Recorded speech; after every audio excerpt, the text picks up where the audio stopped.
He estado pensando algo. Durante los últimos meses en este juego del debate y la discusión pública, operé bajo una regla.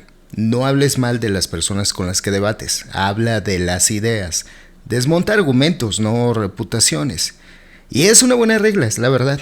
Pero también hay un lado B. Así le llamo porque antes los discos tenían el lado B que muchas veces tenían como la parte más alternativa. E igual acá, porque la gente con curiosidad genuina a veces pregunta, ¿y qué tal fue lo que pasó ahí dentro en el programa de cara a cara? ¿Qué se siente? ¿Qué no se vio? Y yo siempre me callaba guardando una especie de pacto entre caballeros ficticio. Así que mientras me sigan invitando, porque aquí a pesar de que algunos les digan que son imprescindibles o que ya son parte del programa, la verdad es que no, cada uno de nosotros somos invitados nomás y en el momento que quieran, sin aviso previo, pueden dejar de invitarnos. Pues he decidido cambiar la regla. Voy a empezar a hablar de eso, pero, y este pero es enorme, no va a ser para atacar a las personas, ni para pavonearme vendiendo la idea de que yo gané, porque aquí nadie gana nada, excepto quizás el público que puede ver entre bastidores. Y si me gano algo es la posibilidad de ser más transparente, nada más. Pero quiero hacerlo de otra manera, quiero usarlo para explicar por qué evité hablar de un tema candente de repente, porque sentí que la conversación podía volverse tóxica o porque no tengo los datos a la mano y prefiero el silencio antes que el ruido. Quiero contar dónde me puse nervioso, dónde sentí que la presión del momento me hizo decir sí cuando quería decir depende, o dónde se me escapó un argumento brillante. Y me di cuenta horas después cuando me cepillaba los dientes. Quiero hacer la autocrítica en voz alta, donde creo que la regué, donde me dejé llevar por la adrenalina, donde usé un tono innecesariamente cortante porque sucede, y sobre todo, pues quiero hablar de lo que sucede antes y después, de los minutos previos, de la charla trivial que puede haber a veces con la persona con la que estás a punto de, lo voy a poner entre comillas, a enfrentarte, del apretón de mano después de, oye, en serio, tu punto sobre tal cosa me hizo pensar, de las veces en que el enemigo en el escenario se convierte en un interlocutor valioso en el pasillo donde ya no hay cámaras ni público que exija sangre. Porque el debate público es a menudo una coreografía, una simplificación necesaria para que la idea avance. Pero la verdadera conversación, la que transforma, sucede en el backstage de la mente, pero también en el pasillo del estudio. Al abrir esa puerta yo no busco destruir a nadie, busco humanizar el proceso, mostrar que detrás de cada posición hay una persona que suda, que duda, que a veces actúa por orgullo y otras por pura convicción, que a veces uno u otro lado se equivoca y que a veces tiene razón en algo que nosotros no vimos. El ciudadano escéptico. Había una vez, bueno, no hace tanto en realidad, un duende que vivía en mi cocina. No lo veía, pero sabía que estaba ahí. Cada vez que desaparecía una cuchara, un calcetín o no encontraba el celular, yo asentía con complicidad. Es el duende, pensaba. Era vamos a decirlo así, un acuerdo entre mi imaginación y el mundo, un pacto que hacía la vida un poco más mágica y hay que decirlo, bastante más conveniente para explicar que uno no siempre pone los 5 sentidos en lo que hace, hasta que un día decidí buscarlo. Y de verdad, no solo echarle la culpa, sino verlo. Y en lugar del duende lo que encontré fueron chicles debajo de la mesa, polvo debajo de la alfombra, agujeros en varios pantalones y la constatación de que mis llaves siempre estaban exactamente donde las había dejado, solo que yo no miraba bien. El duende se esfumó y con él una parte de la versión de mí que le gustaba a cierta gente. No hubo duende nunca, solo era yo despistado y una parte de mí que contaba historias. Porque aquí está la cosa de la que nadie te habla cuando dejas de creer. No es solo que los duendes, los fantasmas, las vírgenes o los ovnis se vuelvan invisibles. Es que tú de repente te vuelves demasiado visible. Te conviertes en el incómodo recordatorio de que la magia a veces tiene una explicación aburrida. Y la gente, créeme, no siempre te lo va a agradecer. Te miran, como en esta ocasión durante el programa, como si hubieras soltado un pedo a mitad de una boda, con una mezcla de lástima, ofensa y preocupación. No va a faltar el que te diga que estás vibrando bajo, que debes estar en crisis o que necesitas abrir tu tercer ojo. Y mi favorita, hay que respetar las creencias de los demás. Ahí en esa palabra, respetar, se esconde la verdadera confesión. ¿Por qué nadie pide respeto para algo que considera un hecho incontrovertible? No decimos respeta mi creencia de que la Tierra es redonda, ¿verdad? El respeto se reclama para el territorio frágil, para la idea que sabe en algún rincón que podría no sostenerse bajo un escrutinio que requiera un esfuerzo del sentido común para arriba. A mí, paradójicamente, me atrajo estos temas la curiosidad más genuina. No el deseo de creer, sino el deseo de saber. Si alguien me hablaba de una casa encantada, yo quería los testimonios, quería los planos de la casa, quería la historia del terreno. Y si me mencionaban la reencarnación, me iba directo a los casos documentados. Y déjame decirte algo. Cuando te acercas con esa lupa, cuando esa mezcla de interés y escepticismo ordenado, cuando lo usas, lo que descubres es mucho más fascinante que cualquier fantasma.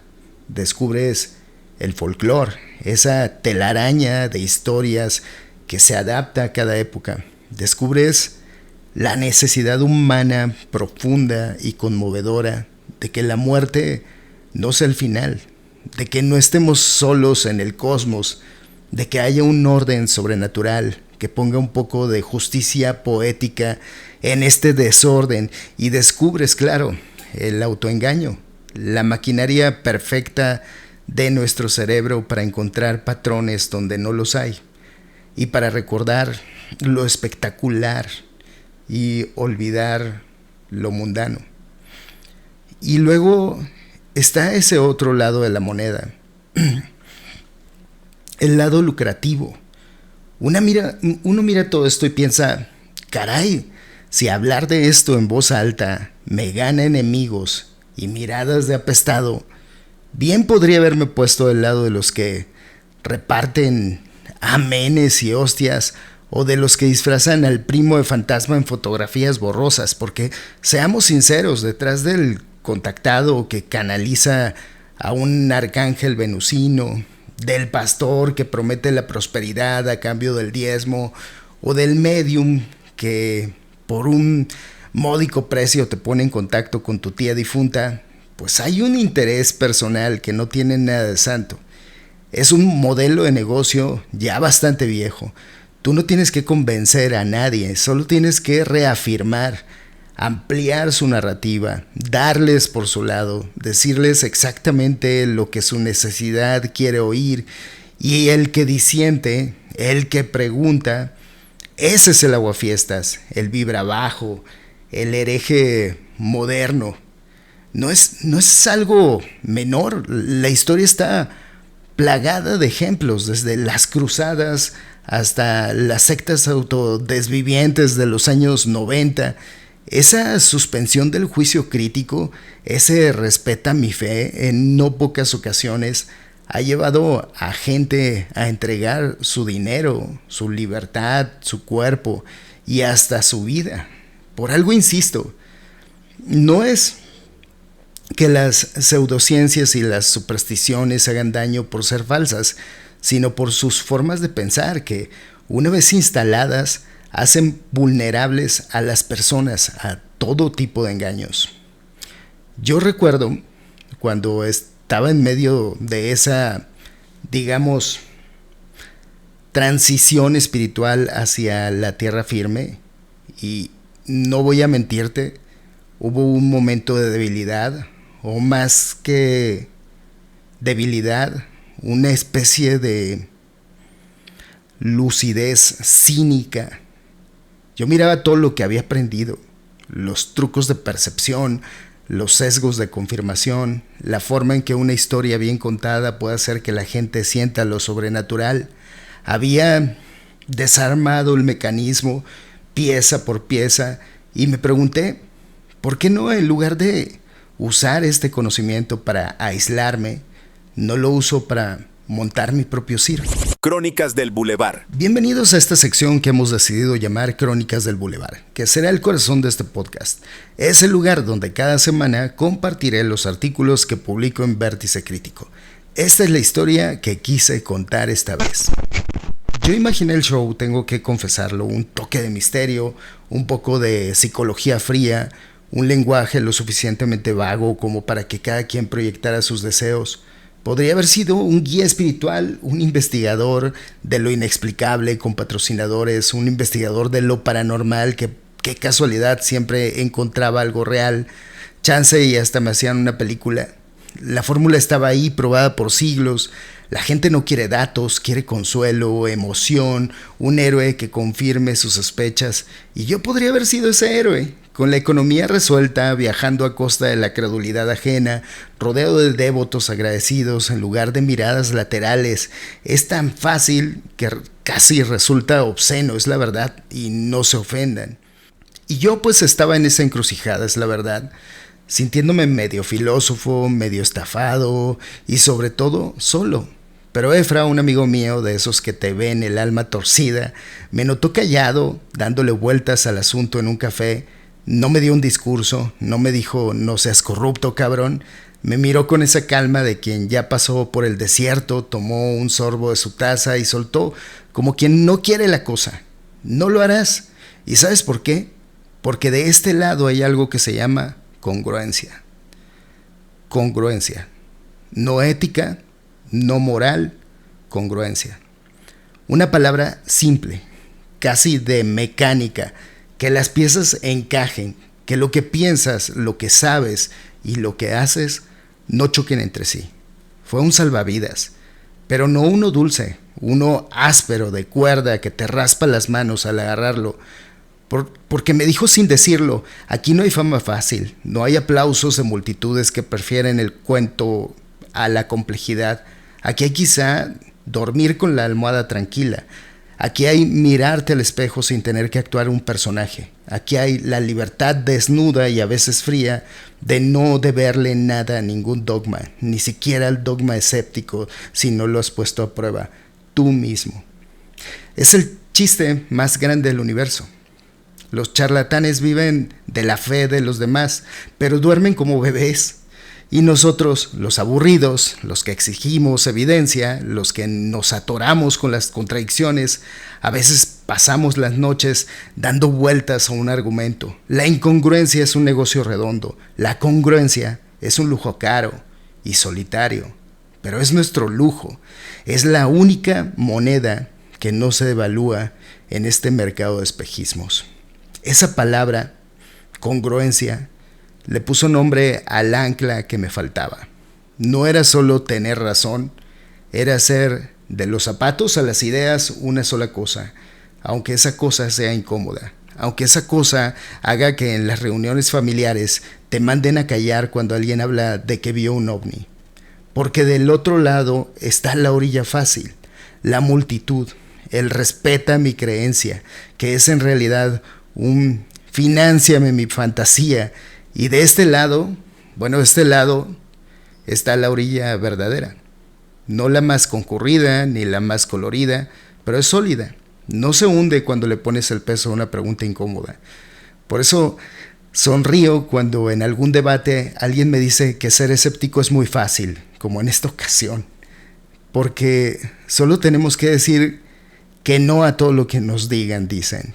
Es casi ofensivo y no puedo evitar una sonrisa amarga. Decir sí, creer es lo natural, es el camino de la menor resistencia mental. Es abrazar el relato, la comunidad, la certeza reconfortante. El sí es calientito. Nuestro no es un proceso. Es 1. Escuchar atentamente tu historia fascinante.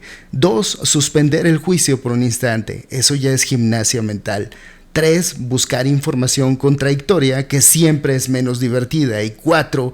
Evaluar fuentes que suelen ser grises y aburridas. Agregaría 5. Considerar alternativas mundanas que nunca son tan glamorosas como un fantasma o un milagro. Y es más, vayamos por las 6. Llegar a una conclusión provisional, sabiendo que si aparece un dato nuevo, toca desmontarlo todo y empezar de nuevo. Es como decir que ser albañil es fácil porque solo hay que poner ladrillos. Uno por menso ignora el cálculo, la nivelación, el peso, el sudor de la espalda y el cemento que se te mete bajo las uñas.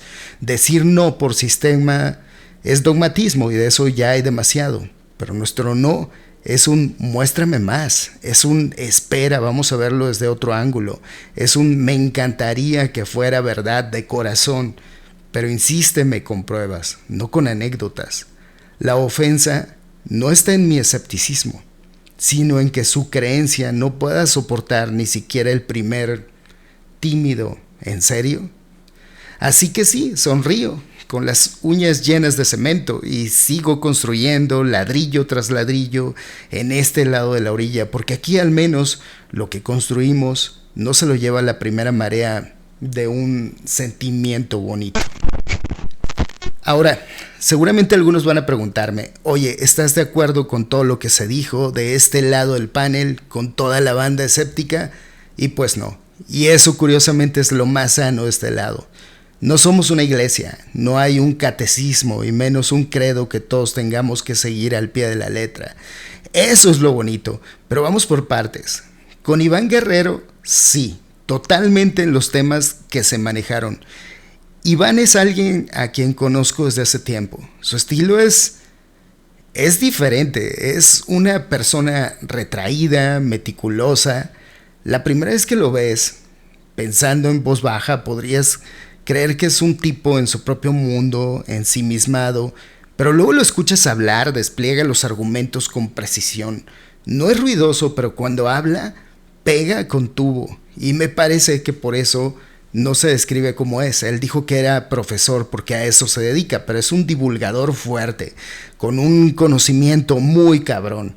Lo que pasa es que lo suyo no es creer, así que no puedes llegar y decirle, oye Iván, créete más tu papel. Uno se da cuenta de que decirle eso es una contradicción, ¿no? Y que su postura es la más honesta. Sin embargo, con César Buenrostro, obviamente no. Y no es algo nuevo, lo aclaro. No es por llevarle la contraria por moda. Es que hay cosas que no trago. Por ejemplo, eso del filtro de Sócrates, que él tanto repite y que, permítanme, la herejía confunde con el método socrático. Ese trío de preguntas que suelta como si fueran el mantra definitivo para la conversación civilizada. ¿Estás completamente seguro de lo que vas a decir? ¿Que lo que vas a decir es verdad? ¿Es algo bueno, constructivo? ¿Es necesario o útil? Eso ni siquiera es de Sócrates. Si Sócrates lo hubiera aplicado, jamás hubiera desayunado. El tipo pasaba el día haciendo preguntas incómodas, dejando a la gente más confundida, pero pensante de lo que estaba antes. No buscaba ser útil o constructivo según el estándar de comodidad de su interlocutor. Buscaba la verdad, aunque doliera. La historia de los 3 filtros, o la triple prueba, así se llama, circula como una anécdota atribuida a Sócrates desde al menos el siglo XX, principalmente en libros de autoayuda, en charlas motivacionales y en internet, pero no existe ninguna de las fuentes clásicas que nos habla de Sócrates. Eso me hace pensar que Buenrostro ni siquiera leyó a Sócrates. Sócrates, según las fuentes, rara vez rechazaba un argumento o información de entrada. Al contrario, su método se basaba en escuchar, hacer preguntas y examinar las ideas, incluso las falsas o malintencionadas, para llegar a la verdad a través del diálogo y la refutación. Su famosa frase, solo sé que no sé nada, implica una apertura a examinar todo. En cambio, esos 3 filtros funcionan como una regla rígida para evitar el diálogo. Ese filtro es, en el mejor de los casos, un consejo de etiqueta anticuado para no ofender en una cena. En el peor, es un dispositivo de autocensura disfrazado de sabiduría, porque si aplicáramos la primera pregunta al pie de la letra, ¿estás completamente seguro? Prácticamente nunca podríamos hablar de nada. Creo que lloverá, no pasaría el filtro. Parece que va a subir el precio de la gasolina, tampoco. Es una herramienta para silenciar la duda productiva y la crítica incómoda. Así que no firmo en blanco con todo lo que se dice en un lado de la trinchera. Ese también es un rasgo de la congruencia, ¿no? La capacidad de decir, aquí con este compañero de viaje coincido, allá con este otro no, y lo digo en voz alta. No se trata de tener un dogma nuevo, sino de mantener viva la capacidad de pensar en voz alta. Porque al final lo que nos une no es un credo idéntico, sino el compromiso con el mismo tipo de herramientas. La pregunta, la evidencia, la coherencia y a veces la herramienta más necesaria es decirle a un compañero, oye, César en este caso, eso que dices suena bonito, pero revisa la fuente. Eso también es parte de construir, porque si no, solo estaríamos cambiando un coro de amén por otro, y de eso precisamente es de lo que se supone queríamos escapar. Ahora, muchos me preguntan por qué no respondí cuando César insistía en llamarme aburrido. Primero, por el formato, pero más importante, porque no hacía falta. Que alguien que se asume como escéptico recurra al ataque personal es revelador. En pensamiento crítico eso tiene nombre, se llama ad hominem, y aparece justo cuando se acaban los argumentos. En ese momento no perdió como panelista, perdió como escéptico y sobre todo como persona, porque dejó claro frente a todos que no sabía cómo sostener su postura y eligió la falacia sin pudor. Y algo más grave todavía, al hacerlo se expone también frente a cualquier futuro interlocutor. Si él normaliza etiquetar y descalificar, entonces acepta implícitamente que se le aplique el mismo criterio. No puede condenar en otros lo que él mismo practica sin caer en otra falacia, el doble rasero. O sea que al hacerlo, ya no puede pedir que no se lo hagan. Abrió la puerta a que le sigan diciendo de todo, y todo lo que a cualquiera se le venga en gana.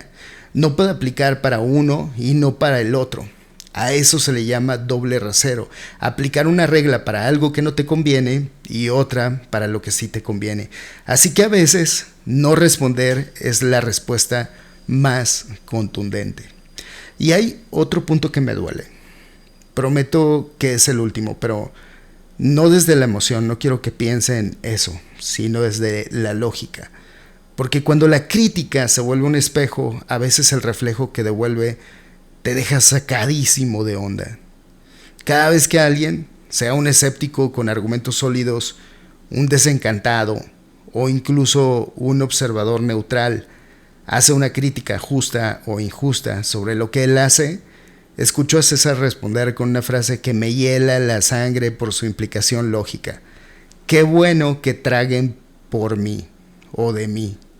Fíjense en la estructura de esa frase, no es una defensa de su método, no es una refutación punto por punto, no es un muéstrame dónde me equivoqué, es un cambio total de marco, es pasar del terreno de las ideas al terreno del ataque personal otra vez. No puedo imaginar a un Carl Sagan, a un Neil deGrasse Tyson o a un Bertrand Russell diciendo que quienes hablan de ellos tragan por ellos. Es algo que hace que arquee la ceja. No es un argumento nuevo para mí. Lo escucho cada vez que critico a algún charlatán de moda en voz alta, pero escucharlo de alguien supuestamente escéptico es nuevo. Es exactamente el mismo mecanismo retórico que usan los charlatanes a los que él teóricamente debería enfrentar. Lo he escuchado en boca de gurús, de pseudo investigadores de fenómenos paranormales, de líderes de sectas. Cuando la evidencia les aprieta, cambian de canal. Mis críticos me dan audiencia, hablan de mí así que existo, de algo tienen que comer. Me pregunto si no está intentando confundir a los demás y de paso intentar acallar la crítica. Todos esos recursos que intenta son parte del discurso engañoso, son de manual y no exagero, uno puede encontrarlos en la lista de detección de camelos del mundo y sus demonios. Por ejemplo, es el recurso final de quien ha abandonado el debate sobre el fondo para refugiarse en la economía de la polémica. Ya no importa si lo que digo es verdadero o falso, constructivo o dañino, lo que importa es que genera tráfico, que tragan, y en ese momento la línea entre el escepticismo y el charlatán no solo se difumina, se borra por completo. Desde el escepticismo debemos aplicar la misma lupa a los nuestros. El método no es, si está de mi lado, le perdono las falacias. El método es, independientemente de quién lo diga, analiza el argumento. Y el argumento implícito en qué bueno que traguen de mí es este. Toda atención es buena atención. Mi valor se mide por mi capacidad de generar reacción, no por mi rigor. Tus críticas no son un contrapunto a evaluar, sino un insumo para mi marca personal. Es una falacia ad populum vestida de cinismo moderno. Apelar al espectáculo, no a la sustancia. Lo más triste, lo que señala una bancarrota intelectual profunda, es que él mismo ha denunciado este comportamiento en otros.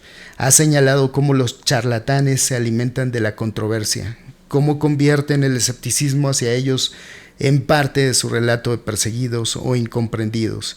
Y ahora usa el mismo guión. Se ha convertido en la caricatura que solía combatir. Cuando alguien, desde este lado del espectro, celebra que traguen de él, no está ganando.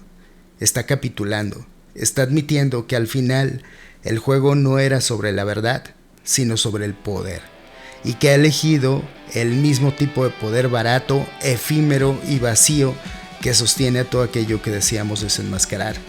Es la victoria más triste, haber creído que derrotó a un dragón para luego ponerse su piel y respirar el mismo humo.